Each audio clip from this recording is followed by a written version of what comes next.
Hello everyone, welcome to boot chemistry.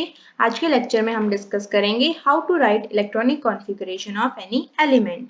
So last lecture में हमने discuss किए तीन प्रिंसिपल, और आज जो हम पढ़ने वाले हैं कि हमें किसी भी एलिमेंट की इलेक्ट्रॉनिक कॉन्फ़िगरेशन कैसे लिखनी है, वो इन्हीं तीन प्रिंसिपल के ऊपर बेस्ड है। दैट इज अबाउ प्रिंसिपल, जिसमें हमने डिस्कस किया कि ऑर्बिटल्स जो हैं हमेशा इंक्रीजिंग ऑर्डर ऑफ एनर्जी में ही फिल होंगे। मतलब वो ऑर्बिटल जिसकी एनर्जी कम है वो पहले फिल होगा और जिसकी एनर्जी ज्यादा है वो बाद में फिल होगा। पॉलिस ने बताया कि एक ऑर्बिटल के अंदर मैक्सिमम 2 इलेक्ट्रॉन हो सकते हैं और उन दोनों इलेक्ट्रॉन की स्पिन अपोजिट होती है।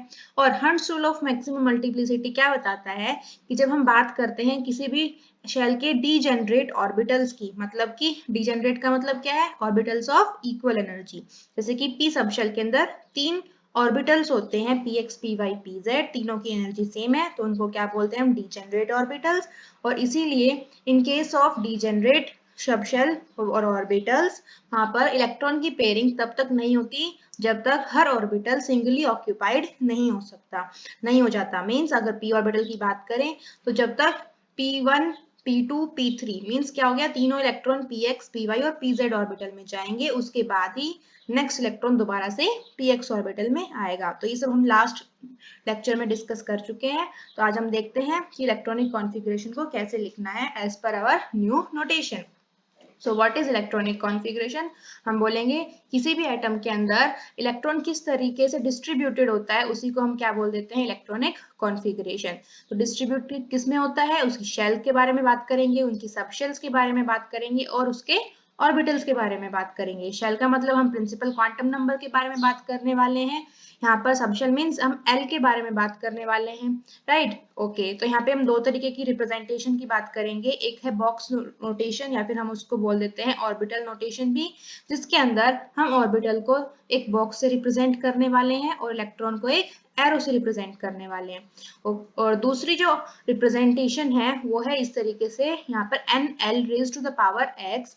ये जो रिप्रेजेंटेशन है इसमें एन बताएगा प्रिंसिपल क्वांटम नंबर को, एल बताएगा हमें सबशेल और एक्स बताएगा नंबर ऑफ इलेक्ट्रॉन्स। यहाँ पर कुछ एग्जाम्पल से समझने की कोशिश करेंगे। जैसे हाइड्रोजन है, हाइड्रोजन का एटॉमिक नंबर कितना होता है, 1, राइट। तो हाइड्रोजन का एक ही इलेक्ट्रॉन है, तो वो एक इलेक्ट्रॉन किस में जाएगा, फर्स्ट शेल में जाएगा, तो उसकी कॉन्फ़िगरेशन हो जाएगी 1s1। देखिए यहाँ पे मैंने यहाँ पर कॉन्फ़िगरेशन में नंबर ऑफ इलेक्ट्रॉन अभी लिखा है, ध्यान रखना है आपको, नंबर ऑफ इलेक्ट्रॉन भी मेंशन करना है। हीलियम की बात करें, इसका एटॉमिक नंबर कितना होता है, 2। इसकी कॉन्फ़िगरेशन क्या हो जाएगी, 1s2, क्योंकि s के अंदर मैक्सिमम कितने इलेक्ट्रॉन जाएंगे, 2। अब अगर एटॉमिक नंबर 3 होगा तो नेक्स्ट इलेक्ट्रॉन क्या s में जाएगा, 1s में नहीं जाएगा। क्यों? क्योंकि s ऑर्बिटल के अंदर मैक्सिमम कितने इलेक्ट्रॉन होंगे, 2 होंगे। किसने बताया था, पॉलीज एक्सक्लूजन प्रिंसिपल से पता चला। तो नेक्स्ट इलेक्ट्रॉन 1s के बाद किस में जाएगा, ऑब्वियसली 2s में, एज पर अफबाउ प्रिंसिपल। तो देखिए लिथियम की बात करते हैं, एटॉमिक नंबर होता है इसका 3 और नेक्स्ट इलेक्ट्रॉन किस में जा रहा है, यहाँ पर ये जा रहा है 2s सबशेल, 2s ऑर्बिटल के अंदर। This one is 1s orbital, this one is 2s orbital and these are p orbital, 2p। और उसके अंदर भी p सबशेल के अंदर कौन कौन से ऑर्बिटल है, this one is px orbital, this is py orbital and this is pz orbital. चलिए, तो लिथियम की बात की हमने, यहाँ पर नेक्स्ट इलेक्ट्रॉन 2s के अंदर जाएगा और कॉन्फ़िगरेशन लिखी हम लिथियम की तो क्या आ जाएगी, 1s2 एंड 2s1। तो इस तरीके से आपको लिखनी है इसकी कॉन्फ़िगरेशन। बात करें हम बेरिलियम की, तो नेक्स्ट इलेक्ट्रॉन किस में जा रहा है, वो भी 2s के अंदर ही आएगा, तो configuration is 1s2 2s2। Then अब 2s ऑर्बिटल कंप्लीटली फिल्ड हो गया है। अब यहाँ पर s में 2 से ज्यादा तो आएंगे नहीं इलेक्ट्रॉन, तो नेक्स्ट इलेक्ट्रॉन किस में जाएगा, p ऑर्बिटल में जाएगा। तो कॉन्फ़िगरेशन क्या हो जाएगी यहाँ पर, 1s2 2s2 and 2p1। Then अब देखिए नेक्स्ट इलेक्ट्रॉन कार्बन के केस में px में नहीं जा रहा है, किस में आ गया, py में। कौन सा रूल यहाँ पे एप्लीकेबल है, हंट्स रूल। तो पेयरिंग कब तक नहीं होगी, जब तक each orbital is singly occupied, सारे के सारे p ऑर्बिटल हाफ फिल्ड नहीं हो जाते। तो कार्बन के केस में यहाँ पर हो गया 1s2 2s2 एंड 2p2। अब नाइट्रोजन का केस देखिए, यहाँ पर p ऑर्बिटल जो है ये हाफ फिल्ड हो गया है, ठीक है। तीनों px py pz, ये जो कॉन्फ़िगरेशन है जिसमें p सबशेल हाफ फिल्ड है, इसी को हम क्या बोल देते हैं, half filled configuration. p orbital क्या है यहाँ पर, हाफ फिल्ड है। This is 1s2 2s2 2p3 और मैं अभी आपको थोड़ी देर में बताने वाली हूँ कि यहाँ पर हाफ फिल्ड और फुल्ली फिल्ड जो कॉन्फ़िगरेशन होती है वो ज्यादा स्टेबल होती है। तो देखिए ये 1s2 2s2 2p6 जो नियॉन की कॉन्फ़िगरेशन है और नाइट्रोजन की, यहाँ पर p3 हाफ फिल्ड है और ये p6 यानी कंप्लीटली फिल्ड है। ये दोनों कॉन्फ़िगरेशन एक्स्ट्रा स्टेबल होती है। रीजन भी देंगे। चलिए पहले देखते हैं ऑक्सीजन की कॉन्फ़िगरेशन। ऑक्सीजन के लिए अब नेक्स्ट इलेक्ट्रॉन किस में जा रहा है, अब पेयरिंग स्टार्ट हो जाएगी। ठीक है, डिजेनरेट ऑर्बिटल था, अब पेयरिंग स्टार्ट हो गई और नेक्स्ट इलेक्ट्रॉन गया px में और configuration becomes 1s2 2s2 2p4. Then next electron goes to py orbital and the configuration becomes 1s2 2s2 and 2p5. Okay, so last neon completely filled configuration 2p6. चलिए थोड़ा सा और देख लेते हैं एलिमेंट्स के बारे में। सोडियम इलेक्ट्रॉनिक कॉन्फ़िगरेशन क्या है इसकी, 11 है। ठीक है, तो अभी तक हमने नियोन की बात कर ली, 2p6 तक हम बात कर चुके हैं। तो नेक्स्ट इलेक्ट्रॉन किस में जाएगा, 6p सबशेल में 3 ऑर्बिटल होते हैं तो मैक्सिमम 6 ही जा सकते हैं। अब 7th इलेक्ट्रॉन आप p के अंदर नहीं डाल सकते। अब नेक्स्ट इलेक्ट्रॉन किस में जाएगा, s ऑर्बिटल में, और to be more specific 3s orbital में जाएगा। तो इसकी कॉन्फ़िगरेशन क्या हो जाएगी, 1s2 2s2 2p6 3s1। Magnesium की 1s2 2s2 2p6 3s2। Okay, then aluminium, अब s ऑर्बिटल के अंदर मैक्सिमम कितने इलेक्ट्रॉन जा सकते हैं, सिर्फ 2 इलेक्ट्रॉन। p के अंदर कितने जा सकते हैं, 6 इलेक्ट्रॉन। d के अंदर 10 इलेक्ट्रॉन। ओके, s में हमेशा 2, p के अंदर हमेशा 6। ये सबशेल की बात हो रही है। चलिए तो अब यहाँ पर एल्यूमिनियम देखते हैं। एल्यूमिनियम में सेम 3s2 के बाद नेक्स्ट इलेक्ट्रॉन गया 3p1 में, सिलिकॉन में next electron 3p2, then phosphorus 3p3, then 3p4, 3p5, then 3p6। उसके बाद अब बात करें हम यहाँ पर 3p6 कॉन्फ़िगरेशन किसकी है, ये आर्गन की है। आर्गन क्या है, एक नोबल गैस है और नोबल गैस है तो इसीलिए इसकी कॉन्फ़िगरेशन क्या हो जाती है, ज्यादा स्टेबल होती है। Why, because it is a completely filled configuration.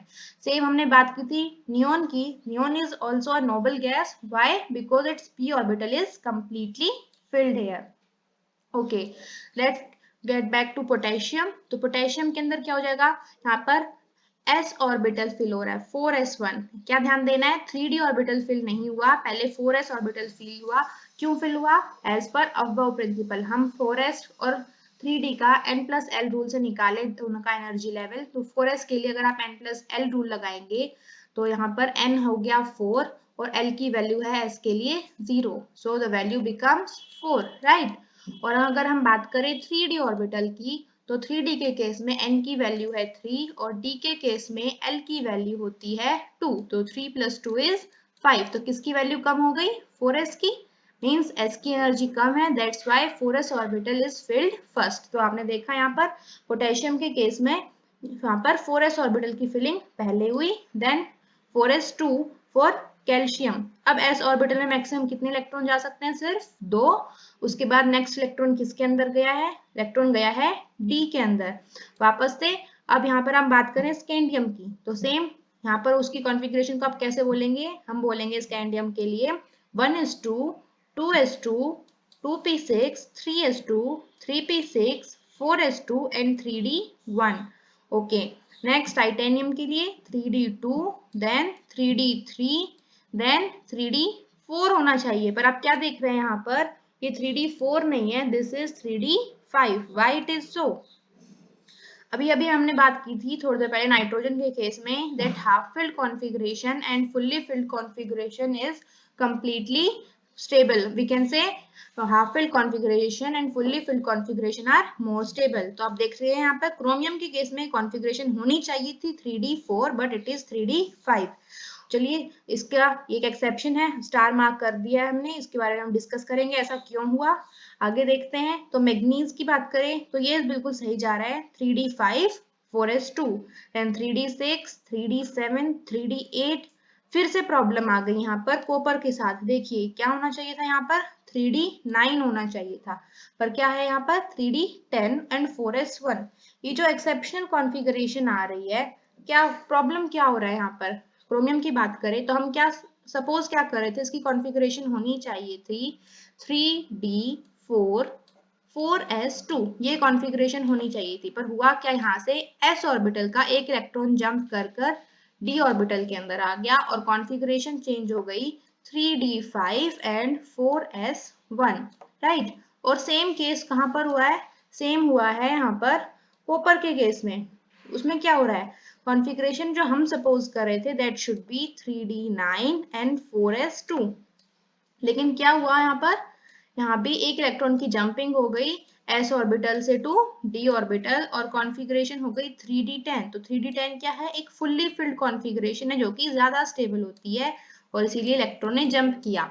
Same case को हम बात करें क्रोमियम की, तो यहाँ भी जंपिंग क्यों हुई, क्योंकि जंपिंग के बाद आपने देखा यहाँ पे 3d5 कॉन्फ़िगरेशन हो गई और d5 is half filled configuration for d orbital. Maximum 10 electron आ सकते हैं और यहाँ पर 5 इलेक्ट्रॉन अगर d सबशेल में आ गए, it means it is half filled and we know half filled orbital is more stable.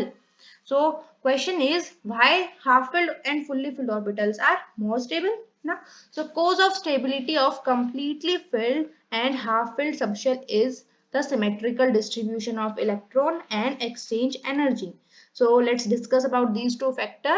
Symmetrical distribution of electron actually में है क्या, we know nature loves symmetry. तो जब आप देखते हैं कि कहीं भी किसी भी ऑर्बिटल के अंदर सिमेट्री आ जाती है तो वो ज्यादा स्टेबल हो जाता है। So the completely filled and half filled subshells have symmetrical distribution.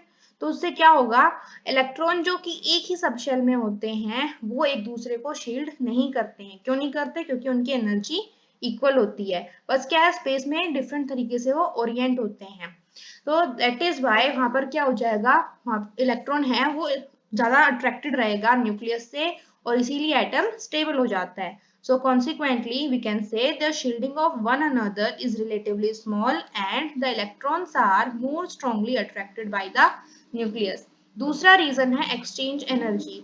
जितने ज्यादा हम बोलेंगे एक्सचेंजेस पॉसिबल होते हैं किसी भी डिजेनरेट ऑर्बिटल के अंदर, हम उतनी ही ज्यादा हम बोलेंगे एक्सचेंज एनर्जी होगी और उतनी ही ज्यादा स्टेबिलिटी होगी। So we can say the number of exchanges that can take place is maximum when the subshell is either half filled or completely filled. क्या है ये number of exchanges, let's see. ये देखिए यहाँ पे हम क्रोमियम की बात कर रहे हैं, एक्सेप्शनल कॉन्फ़िगरेशन था, इसका एटॉमिक नंबर होता है 24। तो आप देख रहे हैं यहाँ पर 4s1 हो गया है, 3d5 हो गया है आफ्टर इलेक्ट्रॉनिक जंप, जब इलेक्ट्रॉन s ऑर्बिटल से d ऑर्बिटल में जंप कर गया है।